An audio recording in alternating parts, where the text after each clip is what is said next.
সম্মানিত দর্শকবৃন্দ, আসসালামু আলাইকুম ওয়া রাহমাতুল্লাহ। আশা করি আপনারা সবাই ভালো আছেন, সুস্থ আছেন। আজ আমরা আল কুরআনে অতীত জাতির ইতিহাস ৭২তম পর্ব হজরত ইয়াহইয়া আলাইহিসসালাম সম্পর্কে আলোচনা করতে যাচ্ছি। আজকের ভিডিও শুনলে হজরত ইয়াহইয়া আলাইহিসসালাম সম্পর্কে পুরো কাহিনী জানতে পারবেন। তাই ভিডিওটি স্কিপ না করে ধারাবাহিকভাবে শুনতে থাকুন।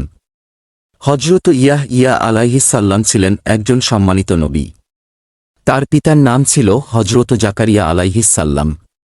হজরত জাকারিয়া আলাইহিসসালাম যখন মারিয়ামের খেদমত করতেন, তখন তিনি তার নিকট বিভিন্ন রকম ফল দেখতে পেতেন।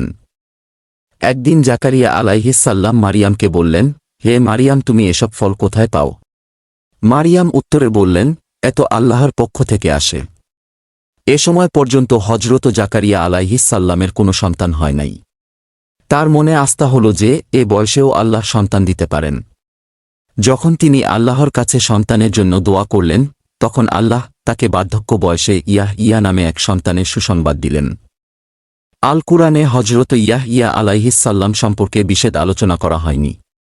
বাইবেল থেকে তার জীবন সম্পর্কে কিছু জানা যায়। তাফসিরে তাফহিমুল কোরআনে তার বিষয়ে বাইবেলের যে উদ্ধৃতি দেওয়া হয়েছে, এখানে তা উল্লেখ করা হল।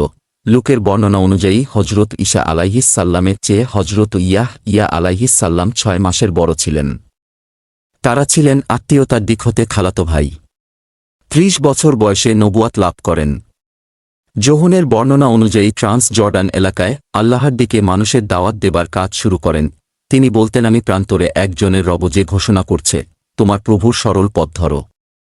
মার্কের বর্ণনা অনুযায়ী তিনি পাপের জন্য লোকদের তওবা করাতেন এবং তওবাকারীদেরকে বাপ্তাইজ করতেন, অর্থাৎ তওবা করানোর পর তাদেরকে গোসল করাতেন যাতে শরীর ও আত্মা পবিত্র হয়। ইয়াহুদিয়া বা জিহুদা ও জেরুজালেমের অধিকাংশ লোক তার ভক্ত হয়ে গিয়েছিল এবং তার দ্বারা বাপ্তাজিত হচ্ছিল। এই জন্য তাকে বাপ্তাইজক ইয়াহইয়া নামে পরিচিত হয়ে গিয়েছিলেন। সাধারণভাবে বনি ইসরায়েলগণ তার নবুয়াত স্বীকার করে নিয়েছিল। ও ঈসা আলাইহিসসালামের উক্তি ছিল, স্ত্রী লোকের গর্ভজাত সকলের মধ্যে যোহন বাপ্তাইজাক হতে মহান কেহ উৎপন্ন হয়নি। তিনি উটের লোমের কাপড় পরতেন, চর্মপটুকা কোমরে বাঁধতেন এবং তার খাদ্য ছিল পঙ্গপাল ও বনন্ধু। তিনি প্রচার করতেন, মন ফিরাও, কেননা স্বর্গরাজ্য সন্নিকট হইল, অর্থাৎ হজরত ঈসা আলাইহিসসালামের দাওয়াতের সূচনা হতে যাচ্ছে। এ কারণে তাকে হজরত ঈসা আলাইহিসসালামের আরহাস বলা হতো।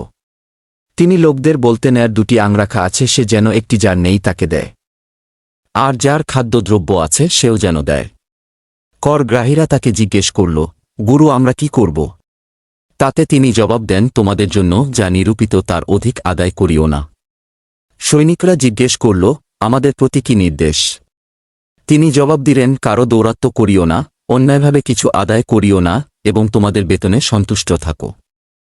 বনি ইসরায়েলদের বিপদকামী উলামা, ফরিসি ও সদ্দুকিরা তার কাছে বাপ্তাইজ হবার জন্য এলে তিনি তাদেরকে ধমক দিয়ে বলেন, হে সর্পের বংশরা, আগামী কোপ হতে পলায়ন করতে তোমাদেরকে কে চেতনা দিল? আর ভাবিও না যে তোমরা মনে মনে বলতে পারো, আব্রাহাম আমাদের পিতা, আর এখন গাছগুলোর মূলে কুড়াল লাগানো আছে। অতএব যে কোনো গাছে উত্তম ফল ধরে না, তা কেটে আগুনে ফেলে দেওয়া যায়। তার যুগে ইহুদি শাসনকর্তা হিরোদ অ্যান্টিপাসের রাজ্যে তিনি সত্যের দাওয়াত দিতেন। এ শাসনকর্তা ছিল রোমীয় সভ্যতায় প্রভাবিত। এ কারণে সারা দেশে দুষ্কৃতি, নৈতিকতা বিরোধী ও আল্লাহর অবাধ্যতামূলক কার্যকলাপ প্রসার লাভ করেছিল। সে নিজের ভাই ফিলিপের স্ত্রী হিরোদিয়াসকে নিজের গৃহে রক্ষিত করে রেখেছিল। এ কারণে হজরত ইয়াহইয়া আলাইহিসসালাম হিরোদকে ভর্ৎসনা করতেন ও তার পাপাচারের বিরুদ্ধে বাধা দিতেন। তার পাপাচারের বিরোধিতার কারণে হিরোদ সম্রাট হজরত ইয়াহইয়া আলাইহিসসালামকে গ্রেফতার করে কারারুদ্ধ করেন। জনগণের ভিতরে হজরত ইয়াহইয়া আলাইহিসসালামের বিশাল প্রভাব ছিল, এজন্য তাকে সে ভয় করত। কিন্তু হিরোদিয়াস মনে করত যে হজরত ইয়াহইয়া আলাইহিসসালাম জনগণের মধ্যে যে নৈতিকতার চেতনা সঞ্চার করেছেন, তার ফলে জনগণের দৃষ্টিতে তার মতো মেয়েরা ঘৃণিত হয়ে যাচ্ছে। তাই তার প্রাণনাশের চেষ্টা চালাতে থাকে। শেষ পর্যন্ত হিরোদের জন্মবার্ষিকীতে উৎসবের দিনে সেই সুযোগ গ্রহণ করে। উৎসবে তার মেয়ে মনোমুগ্ধকর নৃত্য প্রদর্শন করে হিরোদের মন জয় করে। হিরোদ সন্তুষ্ট হয়ে জিজ্ঞাসা করল, কি পুরস্কার চাও? তার ব্যভিচারী মাকে জিজ্ঞাসা করল, কি চাইব? তার মা বলল যে হজরত ইয়াহইয়া আলাইহিসসালামের মাথা চাই। তাই সে হিরোদকে বলল, থালাতে করে হজরত ইয়াহিয়া আলাইহিসসাল্লামের মাথা আমাকে এনে দাও। মেয়ের কথা শুনে হিরোদ বিষণ্ণ হয়ে পড়ল। কিন্তু মেয়ের কথা রক্ষার জন্য জেলখানা থেকে হজরত ইয়াহিয়া আলাইহিসসাল্লামের মাথা তৎক্ষণাৎ কেটে এনে দেওয়া হল। এভাবেই হজরত ইয়াহিয়া আলাইহিসসাল্লাম শাহাদত বরণ করেন। আমাদের প্রিয় নবী হযরত মুহাম্মদ সাল্লাল্লাহু আলাইহিসসাল্লাম যখন মেরাজে যান তখন দ্বিতীয় আসমানে তার ও হজরত ঈসা আলাইহিসসাল্লাম এর সাক্ষাৎ হয়। সহিহ বুখারীতে আছে, অতঃপর যখন দ্বিতীয় আসমানে পৌঁছিলাম তখন দেখলাম সেখানে রয়েছেন হজরত ইয়াহিয়া আলাইহিসসাল্লাম ও হজরত ঈসা আলাইহিসসাল্লাম। তারা দুজনে পরস্পর খালাতো ভাই। জিবরিল আলাইহিসসাল্লাম আমাকে বললেন, এরা হজরত ইয়াহিয়া আলাইহিসসাল্লাম ও ঈসা আলাইহিসসাল্লাম, এদের সালাম করুন। আমি তাদের সালাম করলাম। তারা সালামের জবাব দিয়ে বললেন, মারহবা, স্বাগতম হে আমাদের ভাই ও মহান নবী হযরত মুহাম্মদ সাল্লাল্লাহু আলাইহিসসাল্লাম। হজরত ইয়াহিয়া আলাইহিসসাল্লাম তাওরাত কিতাবের দাওয়াত প্রচার করতেন। তিনি লোকদের নামাজ পড়ার ও রোজা রাখার উপদেশ দিতেন। মানুষকে এ কিতাবের বিধান কায়েমের জন্য ও এ কিতাব অনুযায়ী জীবন যাপনের দাওয়াত দিতেন। হজরত ইয়াহিয়া আলাইহিসসাল্লামকে আল্লাহ বিশেষভাবে 5টি কাজের নির্দেশ দিয়েছিলেন। 1.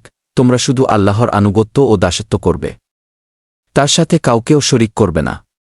2. আল্লাহ তোমাদের সালাত আদায়ের নির্দেশ দিয়েছেন।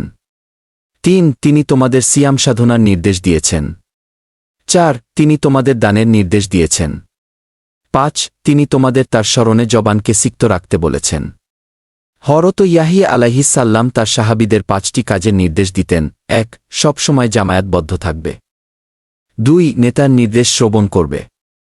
3. নেতার নির্দেশ পালন করবে। 4. হিজরত করবে। 5. আল্লাহর পথে জিহাদ করবে। হযরত ইয়াহিয়া আলাইহিসসাল্লাম সম্পর্কিত আয়াতগুলো নিচে আলোচনা করা হল। সূরা মারিয়ারে 10 আয়াত হতে 15 আয়াতে বলা হয়েছে যে সে বলল, হে আমার পালনকর্তা, আমাকে একটি নির্দেশন দিন। তিনি বললেন, তোমার নিদর্শন এই যে তুমি সুস্থ অবস্থায় 3 দিন মানুষের সাথে কথাবার্তা বলবে না।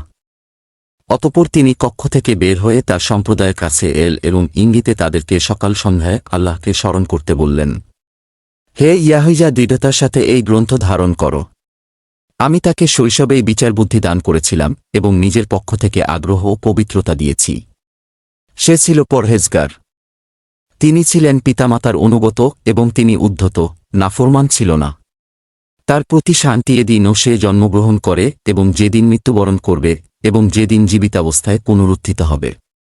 সূরা আম্বিয়ার 90 আয়াতে বলা হয়েছে যে, অতঃপর আমি তার দোয়া কবুল করেছিলাম, তাকে দান করেছিলাম ইয়াহিয়া এবং তার জন্য তার স্ত্রীকে প্রসবযোগ্য করেছিলাম।